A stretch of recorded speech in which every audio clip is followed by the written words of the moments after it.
Alexander Blake, the director of tonality and a beacon for all of us in the choral world. Make welcome my friend Alex Blake.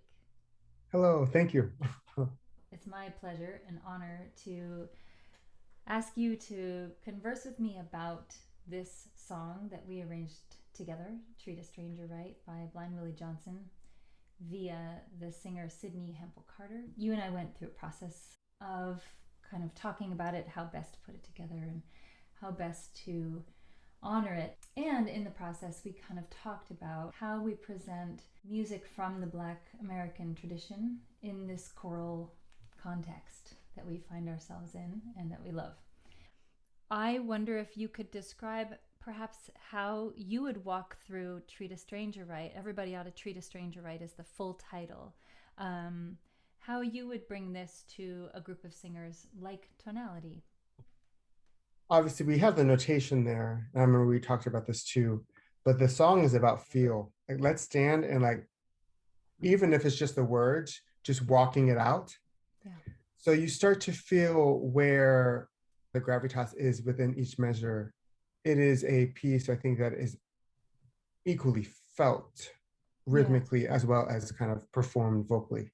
And in Treat a Stranger Right, I feel the rhythm is actually much more open and welcoming. Absolutely, yeah, and especially like this, that movement that you just made, it really is. You kind of sit in the beats, and I think that also will hopefully help shape how it's sung as well.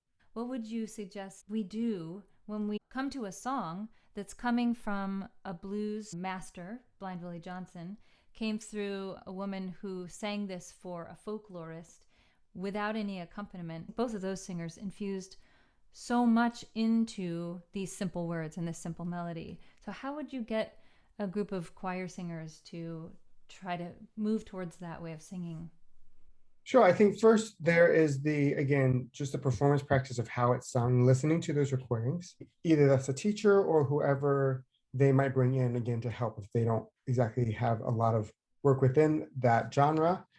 But I also think it's about conversations because all of our music is within a context. And certainly, blues music is speaking not, within a context and also within an experience. And those experience also will probably reflect some of the emotions around trauma Yeah. and oppression. And so really making sure that those conversations are a part of the music making because those artists aren't absent of those experiences. And so I think if we as choral musicians can really embody the message that we're bringing voice to, that also means that we have to have some type of understanding and empathy around the experiences of the artists.